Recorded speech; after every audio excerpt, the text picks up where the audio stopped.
नमस्कार, astro insights with Richa में आप सभी का स्वागत है। मैं हूं डॉक्टर ऋचा शुक्ला। आज के वीडियो में बात होगी मिथुन लग्न के 12 भावों में सूर्य का फल कथन। सूर्य अगर आपकी मिथुन लग्न है और आप जानना चाहते हैं कि आपकी कुंडली में सूर्य किस तरह के फल दे रहा है, तो आपके लिए ये वीडियो बहुत लाभकारी है। और मैं ये भी कहूंगी कि जरूरी नहीं केवल मिथुन लग्न आपकी हो तभी आप देखें, आपके परिवार में किसी की हो सकती है। आप उनके साथ ये वीडियो शेयर कर सकते हैं या आप खुद भी देखकर उनको बता सकते हैं। ये वीडियोस जो ये श्रृंखला अब शुरू हुई है, ये ज्योतिष के विद्यार्थियों के लिए, ज्योतिष सीखने वालों के लिए बहुत लाभकारी हो सकती है, गुणवत्ता लिए हुए हो सकती है।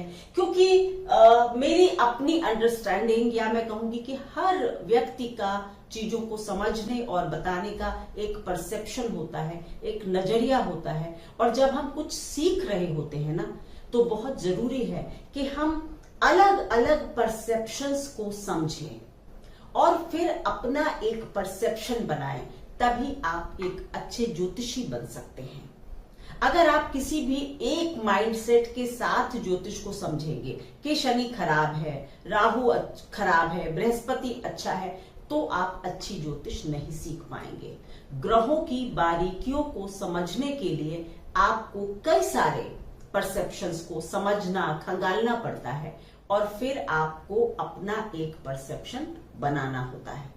तो इस वीडियो को पूरा देखें, ध्यान से देखें, अपने जानकारों के साथ शेयर अवश्य करें। चलिए शुरू करती हूं अब आज का वीडियो।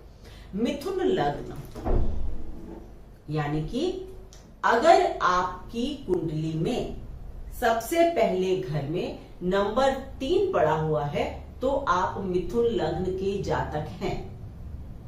और मिथुन लग्न के लिए सूर्य जो है वो तृतीयेश बनता है। यहां सिंह राशि कहां पड़ी हुई है? तीसरे घर में।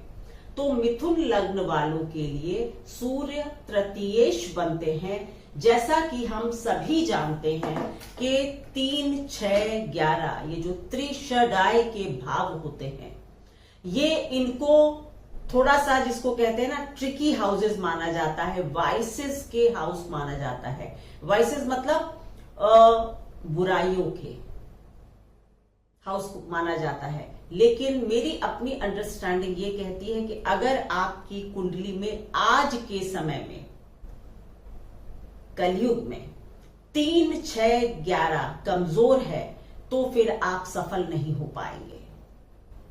हो सकता है कि जब ज्योतिष लिखी गई हो तब इन भावों को खराब भाव बता दिया गया हो या वाइसेस बता दी गई हो, लेकिन आज के समय में इन 3, 6, 11 का स्ट्रांग होना आपकी एक ताकत को बताता है। और ये मेरा नहीं, ये श्री के.एन. राव साहब का विचार है, जो कि उन्होंने हमारे साथ क्लास में शेयर किया। और मैंने फिर अपनी ज्योतिष की प्रैक्टिस की इस यात्रा में बहुत जगह लगाकर देखा और मुझको लगा कि तृतीयेश की भूमिका बहुत इंपॉर्टेंट हो सकती है आपकी हॉरोस्कोप में। आप सभी को बताना चाहूंगी कि मेरी रिसर्च का जो पहला टॉपिक था वो यही था कि तृतीयेश की दशा में क्या परिवर्तन आपकी जिंदगी में आ सकते हैं। राव साहब तृतीयेश को मिरेकल बाबा कहते थे कि मतलब किस तरह से ये जादू क्रिएट कर सकता है। तो मेरी रिसर्च भी तृतीयेश पर ही है। और आज तीसरे घर के मालिक लग्न जब अगर मिथुन है, तो फिर आपके लिए तृतीयेश सूर्य बनते हैं। तो चलिए शुरू करती हूँ। तृतीयेश का मतलब क्या होता है? तीसरा घर हमारा, जहां तक मैं समझती हूं, तृतीय भाव जो है वो हमारा पुरुषार्थ है। लग्न से तीसरा भाव हमारे छोटे भाई बहन भी हैं। कहते हैं ना कि भाई क्या होते हैं? हमारी भुजाएं होती हैं। पहले के समय में माना जाता था कि जितने ज्यादा भाई होंगे आप उतने ही स्ट्रांग होंगे, माना जाता था ना, क्योंकि भाइयों को बाहें माना जाता है अपनी, कि भाई हमारे पास बहुत बल है क्योंकि हमारे भाई लोग हैं। सो तीसरा घर बेसिकली छोटे भाई बहनों का भी है, पुरुषार्थ का भी है, आपके आपकी जिजीविषा का भी है, आपकी विल पावर का भी है, आप कितने इंडस्ट्रियस हो सकते हैं, मतलब कितने मेहनती हो सकते हैं, इसका भी है। आप जल्दी हार मानने वाले हैं या नहीं, ये भी तृतीयेश बता सकता है। तो तीसरा घर जो है वो एक ऐसी एनर्जी लेता है, क्योंकि 8वें से 8वां है। तीसरा घर 8वें से 8वां होता है, यानी इसकी भी एनर्जी कहीं ना कहीं किसी रूप में 8वें घर से भी जुड़ती है। तो यानी कि तृतीयेश जब किसी भी कुंडली के भाव में जाएंगे तो एक तो उस कुंडली के मतलब उस भाव को बहुत एक्टिव कर देंगे, क्योंकि पुरुषार्थ जुड़ जाएगा उस भाव से, ठीक है, और आपकी क्षमता जुड़ जाएगी। तो क्या रिजल्ट्स हो सकते हैं जब ऐसा होगा, चलिए जानते हैं। अब अगर सूर्य प्रथम भाव में तीसरे घर के मालिक होकर प्रथम भाव यानी कि लग्न में बैठ जाते हैं, third Lord in first house, यही मतलब हुआ कि सूर्य तृतीयेश होकर अगर पहले घर में चले जाएंगे तो क्या रिजल्ट्स होंगे। सबसे पहली बात, जैसे कि मैंने कहा कि पुरुषार्थ आपकी लग्न में चला गया, एनर्जी जो है आपकी, जिसको कहते हैं ना सेल्फ डिराइव, अंदर की जो ऊर्जा है काम करने की, वो आपकी पर्सनालिटी में चली गई। तो आप लोग, ऐसे लोग एक जगह टिककर बैठने वाले कभी नहीं होंगे। आपके अंदर एक, जिसको कहते हैं ना, एक ऐसी ऊर्जा संचालित होती रहती है कि आप हमेशा ही एक जगह से दूसरी जगह, एक काम से दूसरा काम, इस तरह की एनर्जी आपकी पर्सनालिटी में, आपके शरीर में प्रवाहित होने लगती है। और वो तृतीयेश जब सूर्य हो तब तो आप बहुत ही इंडस्ट्रियस, बहुत मेहनती, बहुत क्षमतावान बन जाते हैं, क्योंकि तीसरे घर का मालिक अपने घर से 11वें घर में चला गया है, ध्यान रखिएगा, यानी लाभ मिल रहा है। तो आप अपनी क्षमताओं का भरपूर प्रयोग करते हैं। आप ज्यादातर, आपका इंटरेस्ट व्यापार की तरफ होता है, क्योंकि आप सोचते हैं मैं अपनी एनर्जी का लाभ किसी और को क्यों दूं। जब आप नौकरी करते हैं तो आप अपनी प्रतिभा का, अपने ज्ञान का लाभ दूसरों को देते हैं।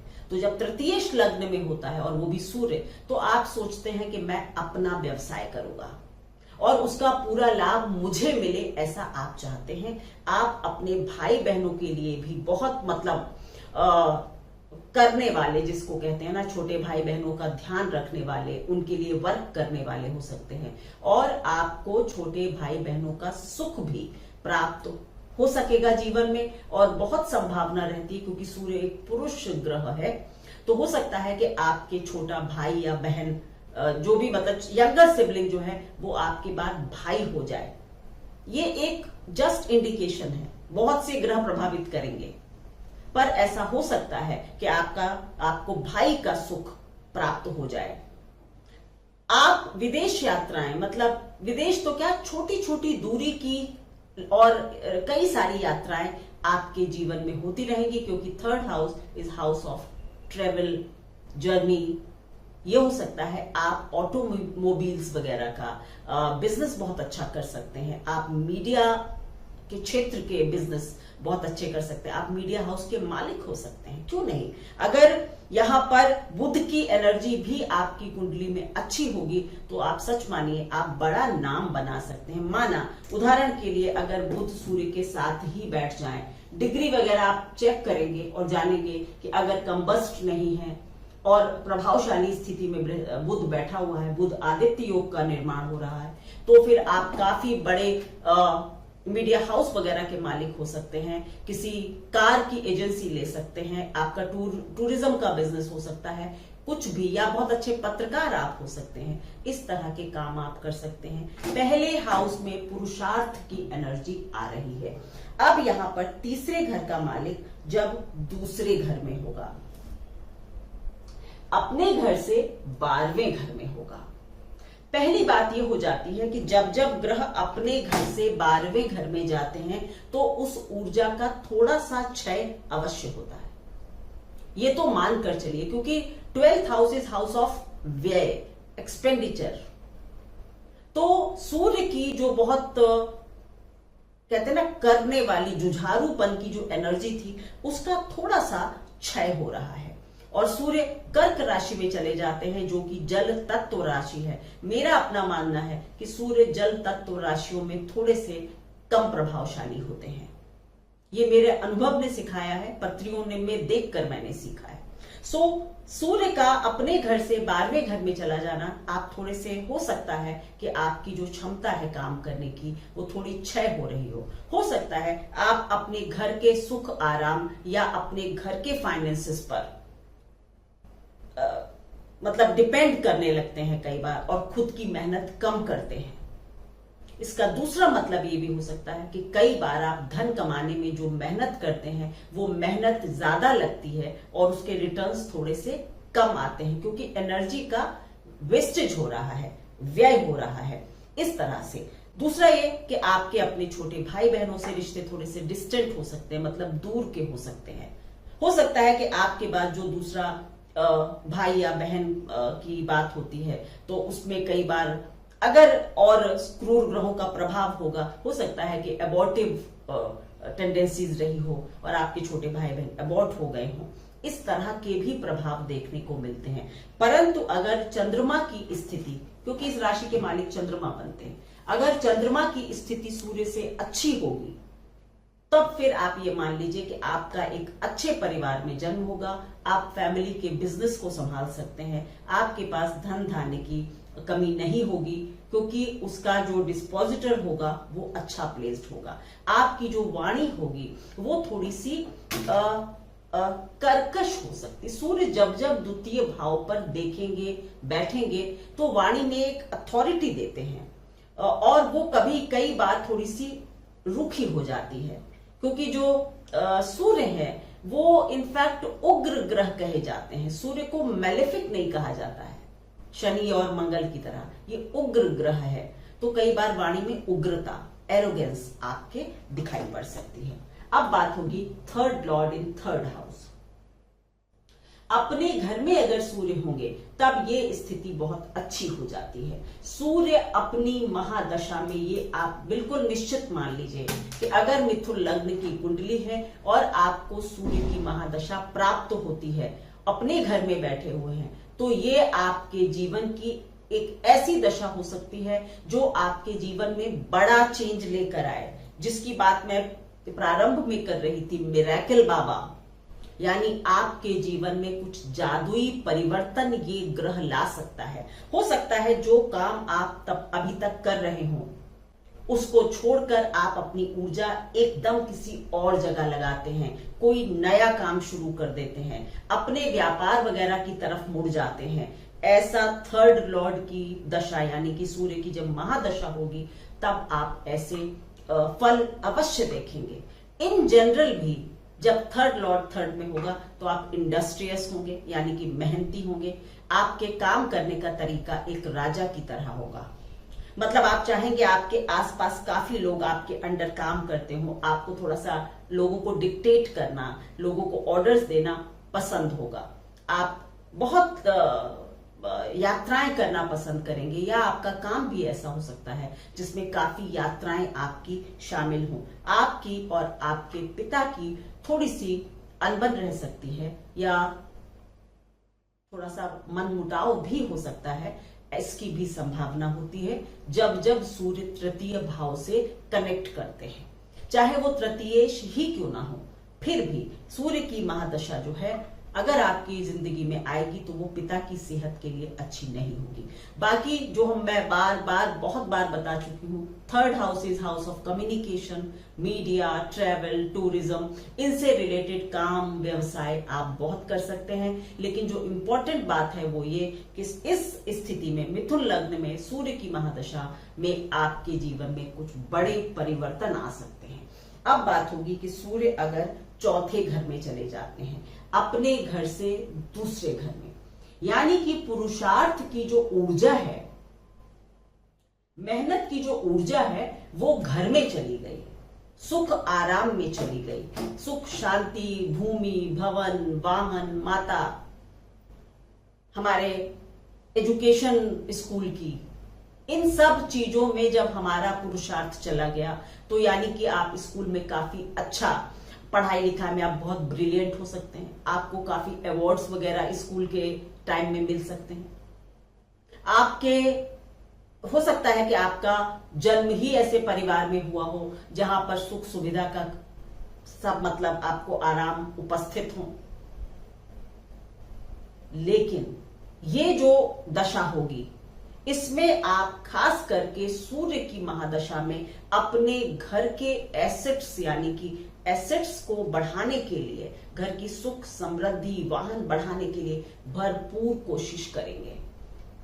यानी कि ये मानकर चलिए कि जब हम अब ग्रहों पर फोकस कर रहे हैं तो दशा में सबसे ज्यादा रिजल्ट्स देखने को मिलते हैं। बाकी पूरे जीवन अंतर दशाओं में, प्रत्यंतर दशाओं में आकर ग्रह फल देते हैं, लेकिन जो मेन इसका एसेंस होता है वो आपको दिखाई पड़ता है जब महादशा होती है उस ग्रह की। तो अगर तृतीय चतुर्थ में है, मिथुन लग्न है आपका और सूर्य है, तो फिर आप उस समय आप जुट जाएंगे, आप घर बनाएंगे, गाड़ी खरीदेंगे, कुछ भी इस तरह के काम करेंगे। बुध की स्थिति अच्छी होनी चाहिए, ये कभी नहीं भूलेंगे। तभी चतुर्थेश अगर अच्छा होगा तो फिर आपके चौथे घर से रिलेटेड सारे काम सूर्य अच्छे से पूरे कर देगा, क्योंकि सूर्य ही जीवन है, सूर्य ही जीने की ताकत है। लेकिन यही स्थिति आपकी थोड़ी सी, क्योंकि चौथे घर से 12वां घर है, तीसरा घर, तो ऐसी स्थिति में हो सकता है आप मां से दूर पढ़ने चले जाएं इस महादशा में, या मां की सेहत सूर्य की महादशा में थोड़ी सी कमजोर हो सकती है, क्योंकि 4th हाउस से 12वां है, तो यानी मां के लिए सूर्य की जो एनर्जी है वो थोड़ी सी कमजोर हो सकती है, अच्छी नहीं हो सकती है। अगर बुध भी पीड़ित होंगे तो निश्चित रूप से मां के लिए खराब होगा। ऐसे समय में अगर सूर्य के ऊपर आपकी सूर्य की महादशा चल रही है, चौथे घर में है, तृतीय भाव के मालिक होकर, और इनकी महादशा है और पीड़ित है, मतलब क्रूर ग्रहों की साथ में है, दृष्ट है, तब मान लीजिए कि हो सकता है कि आपको इस महादशा में अपने एसेट्स बेचने भी पड़ जाए।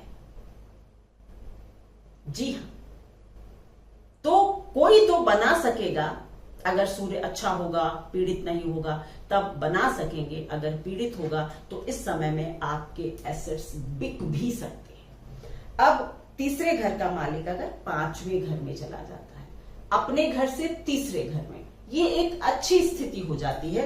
लेकिन बात सिर्फ ये है कि नीच का होता है। लेकिन जैसा कि मैं हमेशा कहती हूं कि अपने घर से तीसरे घर में नीच का हो रहा है, बहुत बुरा नहीं है, क्योंकि 3rd to 3rd, तीसरे, छठे और 11वें में नीच के ग्रह ठीक होते हैं, तो यानी कि लग्न से तो पंचम है। अब आपको बारीकियां समझनी होगी। लग्न से पंचम है लेकिन अपने घर से तीसरे घर में है, तो ये आपकी सूर्य की खास करके जो महादशा रहेगी उस दौरान आपको ये लग सकता है कि आपकी क्रिएटिविटी जो है वो थोड़ी सी हैम्पर हो रही है। या इस दशा में आप ये भी कर सकते हैं कि आप कोई ऐसा काम, जिसको कहते हैं ना कि बहुत समय से सोच रहे थे कि मैं इस काम में बहुत अच्छा हूं और मैं ये कर सकता हूं, तो आप सूर्य की महादशा होगी अगर, तो आप अपने उस तरह के काम को कर सकते हैं। और इस समय भी आप सेल्फ एम्प्लॉयड होने की एनर्जी अपने अंदर बहुत ज्यादा महसूस करेंगे। अगर सूर्य नीच के हैं और आप ये देख लें कि शुक्र जो है, शुक्र माना कि इस कुंडली में 10वें घर में चले जाते हैं, उच्च के हो जाते हैं, तो फिर सूर्य को नीच भंग प्राप्त होगा। और आप ये मानिए कि फिर आपका इस समय में यानी कि सूर्य की महादशा वगैरह में आप देखेंगे कि आपका करियर भी अपलिफ्ट होगा, आपकी मान पद प्रतिष्ठा बढ़ेगी, आपकी क्रिएटिविटी जो है वो पीक पर हो सकती है, आपको सरकार से लाभ मिल सकता है, आपकी संतान आपको कुछ अच्छा सुख प्रदान कर सकती है। ये सब बातें हो सकती हैं अगर शुक्र की स्थिति अच्छी होगी। अगर शुक्र वीक होंगे, पीड़ित होंगे, तो सूर्य के रिजल्ट्स और कमजोर हो जाएंगे, क्योंकि जिस घर में बैठे हैं नीच का है, और अगर उसका मालिक भी अच्छी तरह प्लेस्ड नहीं होगा तो फिर ये अच्छे नहीं होंगे। कई बार इस स्थिति में मिथुन लग्न के लिए अगर सूर्य तृतीय भाव के मालिक होकर यहां पर बैठते हैं तो कई बार आपके एक पुत्री ही होती है। अब आप लोग एकदम ये ना कह दीजिए कि ऐसा मेरे साथ नहीं है, हो सकता है आपका बृहस्पति देख रहा हो, आपके पुत्र भी है, लेकिन कई बार अगर अकेला है सूर्य, कोई और ग्रह नहीं देख रहा, तो फिर एक पुत्री का योग भी बनाता है ये। चलिए अब बात होगी तीसरे घर का मालिक अगर छठे घर में आ जाए। ये एक अच्छी स्थिति होती है, आप सभी जानते हैं, विपरीत राजयोग बनता है। और ऐसा सूर्य मतलब जब थर्ड लॉर्ड सिक्स्थ में आ जाता है तो आप पूरे परिवार का भरण पोषण एक सिंह की तरह करते हैं। ऐसा शास्त्रों में कहा गया है कि if third Lord is placed in sixth house, आप अपनी फैमिली का भरण पोषण एक सिंह की तरह करते हैं। मतलब आप अकेले ही काफी हैं अपनी फैमिली के भरण पोषण को करने के लिए। आपके अंदर एक गजब की जबरदस्त ताकत होगी लोगों के मसले सुलझाने की। मतलब आप एक किंगली एटीट्यूड, मतलब आपने जिससे जो कह देंगे वो मान लिया जाएगा। अगर आप कोई फैक्ट्री ओनर हैं या कुछ है तो आप अपने मजदूरों के साथ बहुत अच्छी तरह से डील कर सकते होंगे। यद्यपि सूर्य राजा है, लेकिन आप जानते हैं कि किस तरह से लोगों को खुश करना है। तो आप बहुत अच्छे सर्जन हो सकते हैं, लॉयर भी हो सकते हैं, या आप किसी भी टेक्निकल फील्ड में हो सकते हैं, क्योंकि मंगल की राशि है, सूर्य है। इस तरह से या मैंने कह दिया मेडिसिन वगैरह में हो सकते हैं, हॉस्पिटल, जेल, कहीं भी इस तरह काम कर सकते हैं। और आपकी जो बेस्ट क्वालिटी होगी वो होगी लोगों को काउंसलिंग करना, सोसाइटी के लिए वर्क करना और लोगों की कष्टों का अपनी बातचीत से निवारण कर देना। तो ये स्थिति सूर्य की मेरे समझ में, मेरे ज्ञान में अच्छी होगी। अगर आप बस इस स्थिति में अगर मंगल बहुत कमजोर होगा आपकी कुंडली में तो ये रिजल्ट्स थोड़े से कम हो जाएंगे या मध्यम फल दिखाई पड़ेगा। अदरवाइज ये काफी अच्छे रिजल्ट्स दे सकता है। आपकी आदत थोड़ी सी एक सुपीरियोरिटी कॉम्प्लेक्स भी आपके अंदर ऐसा सूर्य दे सकता है, और जिस वजह से आप थोड़ी सी शत्रुता इनवाइट करते हैं। मतलब लोग आपसे थोड़े ईर्ष्या या जलन करने लगते हैं, ये ध्यान रखिएगा। अब अगर सूर्य सातवें घर में आ जाते हैं, मिथुन लग्न है, तृतीयेश जो है वो आपके सातवें घर में आ गया। पहली स्थिति ये कि जब तृतीयेश सेवेंथ में आता है तो आप अपनी पत्नी या पति के साथ एक मित्रता का भाव रखना पसंद करते हैं। आपको आपका पति या पत्नी किसी ट्रेवल के दौरान मिल सकता है, किसी सोशल गैदरिंग में मिल सकता है, किसी फ्रेंड के फ्रेंड हो सकते हैं आपके पति या पत्नी। मतलब आपका दोस्त था, उसके दोस्त थे, आप मिले और आपने विवाह कर लिया। कभी आप किसी यात्रा में जा रहे थे और आप किसी से मिले, आपका विवाह हो गया। कभी आप किसी शादी में गए थे, वहां किसी ने आपको पसंद किया। यानी कि थर्ड लॉर्ड इन सेवेंथ हाउस इस तरह से, यानी थोड़ा सा अचानक विवाह करवा देता है। अचानक वहां गए थे, वहां कोई मिल गया, इस तरह से। ये सबसे पहली एनर्जी है। दूसरा ये कि क्योंकि थर्ड हाउस कम्युनिकेशन है और यहां पर सूर्य बृहस्पति की राशि में है, तो आप अपने पति या पत्नी के साथ काफी सार गर्भित बातचीत करना पसंद करेंगे। मतलब काफी दिलचस्प और ठहरी हुई बातचीत करना पसंद करेंगे। एक ही क्वेश्चन होगा कि आप अगर अपने पति या पत्नी के ऊपर सुप्रीमेसी स्थापित करने की कोशिश करेंगे, मतलब अपना हक, या फिर एक बहुत जिसको कहते हैं ना कि पॉजेसिव होना, ऑब्सेसिव होना, ऐसा कुछ करेंगे तो आपकी शादी के लिए ये अच्छा नहीं होगा। एक और बात, आपको कभी भी अपने विवाह में अपने भाई बहनों को, छोटे भाई बहनों को या मित्रों को दखल नहीं देना चाहिए। अगर आपकी लड़ाई हुई, आपने दोस्त से डिस्कस किया, दोस्त ने कहा भाई तुम ऐसा बोल दो, ये तो बहुत गलत हुआ, हो सकता है आपकी मैरिज में वो बात काफी खराब साबित हो जाए। तो मित्रों का और दोस्तों का और भाई बहनों का दखल बहुत ज्यादा नहीं होना चाहिए। पत्नी या पति को ही दोस्त माने, आपके लिए अच्छा होगा। सेम प्रिडिक्शन गोज फॉर व्यापार वगैरह, कि आप दोस्त के साथ व्यापार कर सकते हैं, मित्र के साथ मिलकर व्यापार कर सकते हैं। अगर बृहस्पति की स्थिति अच्छी होगी तो आप बहुत बड़े व्यापारी बन सकते हैं, बहुत अच्छा, यानी कि या फिर आप टैक्स वगैरह के लॉयर भी बहुत अच्छे हो सकते हैं, टैक्सेशन के, और जिसको आप कहते हैं कहीं भी जहां भी हमको वो दिलाना होता है ना, अलाउंस वगैरह, उस तरह के काम आप बहुत अच्छे कर सकते हैं वकील बन के। भत्ता दिलवाना, ये करना, मर्जर करवा देना, ये काम भी आप अच्छे कर सकते हैं। ये एनर्जी जो है तीसरे घर के मालिक की 7वें घर में होती है। लेकिन शादी के शुरू के कुछ साल आप लोगों को काफी इंटेलिजेंस के साथ डील करना चाहिए, क्योंकि इनिशियल हिकअप्स यानी कि इनिशियल थोड़ी सी हिंड्रेंसेस ये ग्रह दे सकता है। अब बात होगी कि तृतीयेश अगर अष्टम में चले जाएं, मिथुन लग्न है और तीसरे घर का मालिक अष्टम में चला गया शनि की राशि में। यहां पर सबसे पहला कंसर्न जो होता है वो ये कि सूर्य का अष्टम में होना, अगर उस पर और कोई प्रभाव नहीं है या अष्टमेश ताकतवर नहीं है तो आयु की दृष्टि से ये मध्यम आयु का योग बना देते हैं, ठीक है। लेकिन सूर्य का अष्टम स्थान में जाना, हमको सबसे पहले अष्टमेश की ताकत को चेक करना चाहिए। इस कुंडली की अगर बात होगी यानी मिथुन लग्न, तो फिर आपको शनि की ताकत अवश्य चेक करनी चाहिए कुंडली में कैसी है, तभी आप आयुष्य पर विचार करें। केवल सूर्य को 8वें घर में देखकर इस तरह की बात ना कर दें, ठीक है।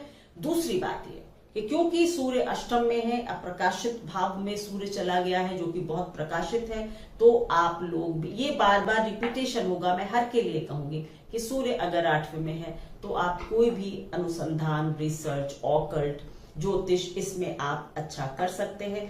अगर इस सूर्य पर कहीं से बृहस्पति की दृष्टि आती है या फिर शनि केंद्र में होता है, तब आप निश्चित रूप से बहुत अच्छे ज्योतिषी बन सकते हैं, क्योंकि आपकी सारी ऊर्जा, एनर्जी, पुरुषार्थ कहाँ जा रहा है? रिसर्च में जा रहा है, अनुसंधान में जा रहा है।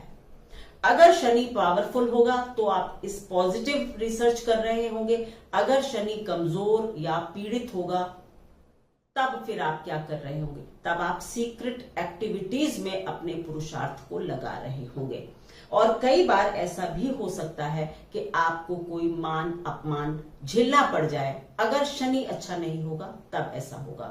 तो ये थोड़ा सा ध्यान में रखना है। ये पोजीशन थोड़ी सी ट्रिकी होती है, आपको अपने मान सम्मान का भरपूर ख्याल करना चाहिए। कोई ऐसा कृत्य आप ना करें जिससे आपकी सामाजिक प्रतिष्ठा धूमिल होती है। ऐसे लोग जो हैं वो कई बार जासूस वगैरह भी बन जाते हैं, बहुत अच्छे डिटेक्टिव्स और लॉयर वगैरह भी अच्छे बन सकते हैं अगर पॉजिटिव होगा तो। जासूस तो बहुत अच्छे बन सकते हैं। अब थर्ड लॉर्ड इन 9th हाउस अपने घर से 7वें घर में चला गया, पिता के स्थान में चला गया। अपने घर से जो ग्रह भी जाता है 7वें घर में, उसकी भी ऊर्जा का क्षय होता है, क्योंकि 7वां स्थान मारक भाव होता है। ये कभी नहीं भूलेंगे। ज्योतिष के जो बेसिक प्रिंसिपल्स हैं उनको कभी नहीं भूलना है। अपने घर से 7वें घर में गया है और जो उसके लिए मारक भाव है, तो पहली चीज ये कि पिता के साथ आपकी अच्छी सेटिंग नहीं हो सकती है, यानी आपकी सारी एनर्जी किसमें लग रही है? पिता के विरोध करने में लग रही है या पिता को नीचा दिखाने में लग रही है, ऐसा हो सकता है। पर अगर फिर वही बात आएगी कि अगर कोई अच्छे एस्पेक्ट्स आ रहे हैं, बृहस्पति का एस्पेक्ट आ रहा है, शनि भी अगर अपने घर को देख पा रहे हैं या शनि अदरवाइज अच्छे प्लेस्ड हैं, तो फिर आपके जो हो सकता है कि आप पिता जैसा ही कोई काम करें, या आप पिता की एनर्जी से बहुत इन्फ्लुएंस हो जाए, या आपको ये लगे कि पिताजी मेरे हमेशा सही बात करते हैं। देखिए, अगर पॉजिटिव होगा तो ये रिजल्ट्स होंगे, नेगेटिव होगा तो आप सारी ऊर्जा अपने पिता के खिलाफ लगा देंगे। ये चीज बहुत गौर करेंगे कि कम से कम डिस्पोजिटर को जरूर समझ लें। जिस राशि में बैठा हुआ है उसका मालिक कैसा प्लेस्ड है उससे। अगर ये सूर्य यहां पर है और किसी भी तरह से माना कि शनि लग्न में ही आ जाए, तो सूर्य से इनकी तात्कालिक, यानी अपने से 5वें घर में आ जाएंगे, तात्कालिक शत्रुता हो जाएगी। और वैसे भी शनि और सूर्य मित्र नहीं है, तो फिर सूर्य के जो इफेक्ट्स हैं पिता वगैरह के लिए वो अच्छे थोड़े से नहीं हो पाएंगे, यानी कि आपका पिता से विरोध वगैरह हो सकता है। पर ये सूर्य आपको यात्राओं के अवसर बहुत दे सकता है, आपको विदेश यात्राओं के अवसर दे सकता है, आपको घर से दूर ले जा सकता है, आपको या आपके पिता को काफी दूर एक दूसरे से बसा सकता है इस तरह से। या आपका कोई ऐसा जॉब हो सकता है जिसमें टूरिंग बहुत है, और कुछ नहीं तो हो सकता है आपका जॉब अपने घर से काफी दूर है, जो आपको डेली कम्यूट करने में, मतलब रोज आने जाने में काफी समय लगता है, इस तरह का भी हो सकता है। आपके जो धार्मिक आइडियोलॉजीज होंगी, धार्मिक सिद्धांत जो होते हैं हमारा, वो भी बहुत ना फिक्स्ड नहीं होंगे, मतलब आप बदलते रहेंगे। कभी आप कहेंगे मैं भगवान को बहुत मानता हूं, कभी आप कहेंगे मैं भगवान का भरोसा नहीं करता, इस तरह से। क्योंकि तृतीयेश की एनर्जी थोड़ी सी जो है वो वेवरिंग होती है, मतलब कभी इधर कभी उधर, तो इस तरह के रिजल्ट्स आप देखेंगे। थर्ड लॉर्ड इन 10th हाउस, अपने घर से 8वें घर में, और बृहस्पति की राशि में। वही बात होगी, रिपीटेशन, कि आपको बृहस्पति की एनर्जी को समझना होगा, तभी आप सूर्य की एनर्जी को समझ सकेंगे। लेकिन तृतीयेश जब 10वें घर में जाता है, भले ही 8वां घर होता है उसके लिए, लेकिन फिर भी सूर्य को दिशा बल प्राप्त होता है 10वें घर में, ये कभी ना भूलें। तो इसलिए आपकी सारी ऊर्जा अपने सोशल प्रोजेक्शन को, अपनी सोशल इमेज को बढ़ाने में लगी रहती है। आप काफी सोशल होते हैं, हो सकता है आप काफी चैरिटेबल काम वगैरह भी कर रहे हो, और ये भी हो सकता है कि आप हमेशा ये सोचते हो कि किस तरह से मुझे प्रमोशन मिलेगा, किस तरह से मैं आगे बढ़ूंगा, और उसके लिए आप अंदर अंदर काफी लॉबिंग वगैरह करते रहते हैं। मतलब अपने ऑफिस में काफी लॉबिंग कर सकते हैं। लॉबिंग समझते हैं ना, मतलब इससे मिलना, उसको जोड़ना, उसको अपने साथ ले आना, ये सारी सीक्रेट एक्टिविटीज आप कर सकते हैं अपने करियर को आगे बढ़ाने के लिए। बृहस्पति की स्थिति अच्छी होगी तो आप करियर में काफी ऊंचाइयों को प्राप्त कर लेंगे। और ये भी सच है कि कहीं ना कहीं आपका इंटरेस्ट यहां पर भी बैठा हुआ सूर्य ऑकल्ट में कर सकता है।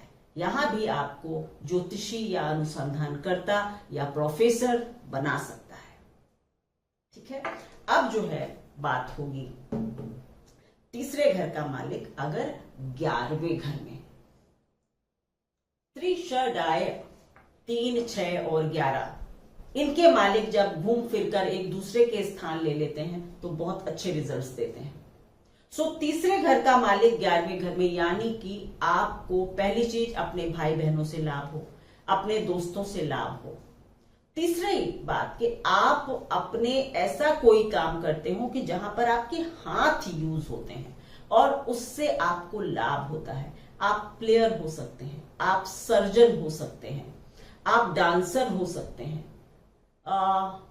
कोई भी और काम जहां पर हाथ बहुत यूज होते हैं, क्रिकेटर वगैरह होते हैं, बैडमिंटन प्लेयर, कोई भी हाथ यूज हो रहे हैं, डांसर हो सकते हैं। इस तरह के काम आप बहुत अच्छे कर सकते हैं क्योंकि सूर्य जो है उच्च का हो रहा है।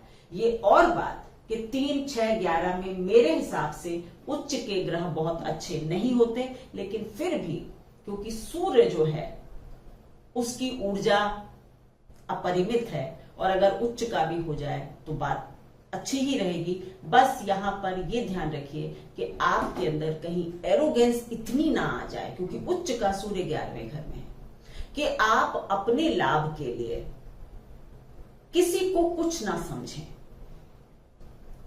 मतलब आपने जिनके साथ काम कर रहे थे या अपने से जिनको जोड़ा हुआ था, नेटवर्किंग है ना 11th हाउस, तो उसमें आप लीडर बन गए और आपने अगर कोई अपना फायदा आया तो आपने दूसरों का ध्यान नहीं दिया और अपने लिए सोच लिया।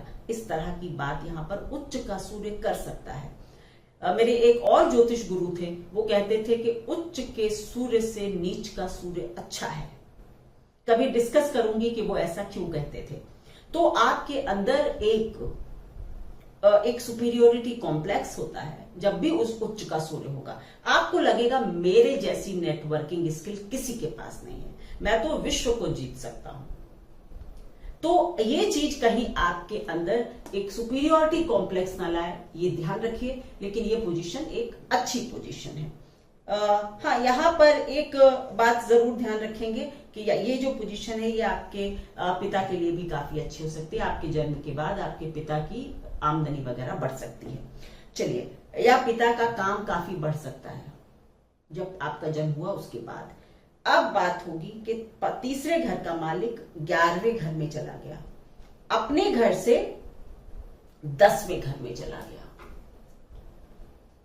इसका सबसे पहला और सीधा इंडिकेशन ये होगा कि आपका पूरा जो एनर्जी है वो आप इसमें लगाएंगे कि किसी तरह भी आप नौकरी के लिए बाहर जा पाए।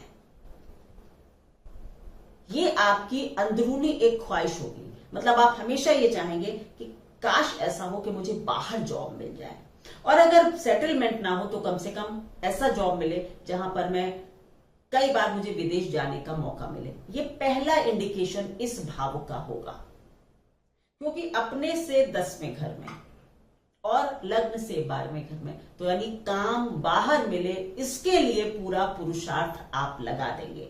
ये भी हो सकता है कि आपके छोटे भाई बहन बाहर नौकरी करते हो, ये भी हो सकता है।